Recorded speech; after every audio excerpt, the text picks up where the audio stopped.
Today I am going to talk on communication strategies. Communication strategies are strategies that learners to use to overcome these problems in order to convey their intended meaning. Strategies used may include paraphrasing, substitution, coining new words, switching to the first language, and asking for clarification. These strategies, with the exception of switching languages, are also used by native speakers. The term communication strategy was introduced by Selinger in 1972, and the first systematic analysis of communication strategies was made by Varadi in 1973.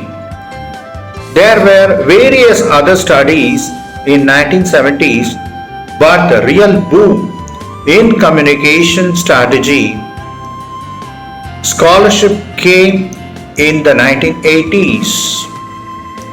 This decade saw a flurry of papers describing and analyzing communication strategies, and saw Ellen Basiliosto link communication strategies to her general theory of second language acquisition.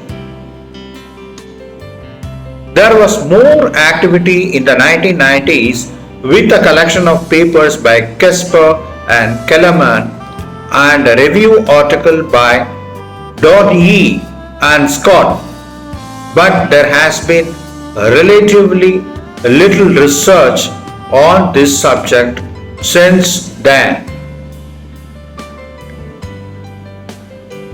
No comprehensive list of strategies has been agreed on by researchers in second language acquisition, but some commonly used strategies have been observed. Circumlocution. This refers to learners using different words or phrases to express their intended meaning. For example, if the learners do not know the word grandfather, they may paraphrase it by saying, "My father's father." Semantic avoidance.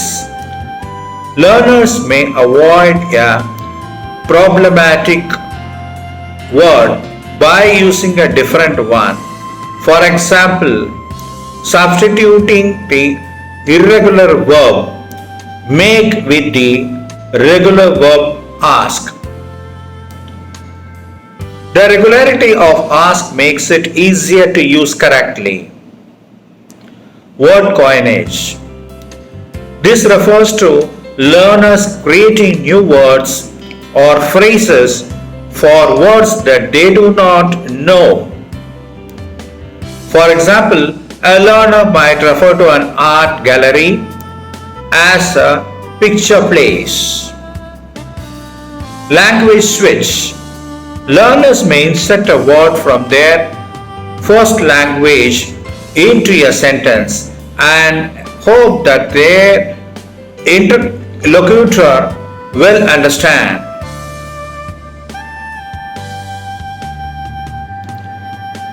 Asking for clarification. The strategy of asking an interlocutor for the correct word or other help is a communication strategy. Non-verbal strategies. This can refer to strategies such as the use of gesture and mime to argument or replace verbal communication. Avoidance. Avoidance with which people takes multiple forms has been identified as a communication strategy. Learners of a second language may learn to avoid talking about topics for which they lack the necessary vocabulary or other language skills in the second language.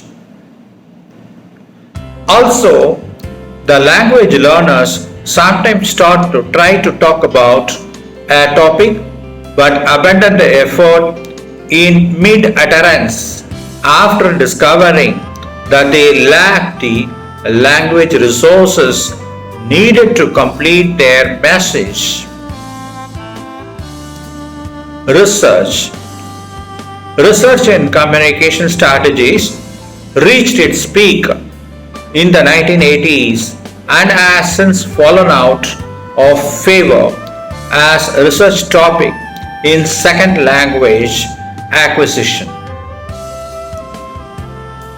Some researchers who have studied communication strategies and their effect on language acquisition include Elaine Taron, Klaus Fish, Gabriel Casper, and Ellen Bialystok.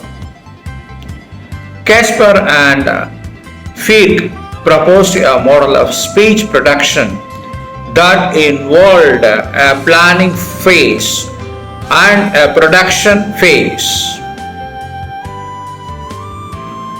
Communication strategies were seen as belonging to the planning phase. Their use became necessary if the learner experienced a problem with the initial plan that they made. In addition to the strategies outlined above, the Casper and Fied also pointed to the possibility using a reductive strategy such as switching to a completely different topic.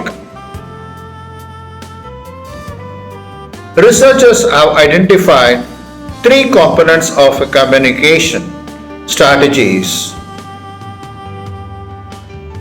problematicity, meaning that the person recognizes a communication problem;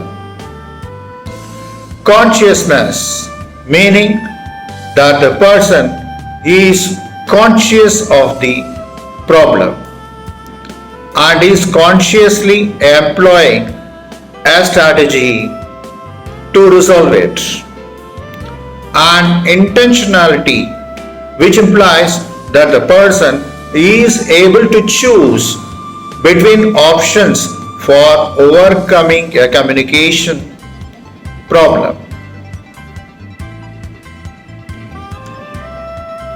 However, Bialystok and other researchers have pointed out that communication strategies may be employed by language learners when there has been no breakdown in communications,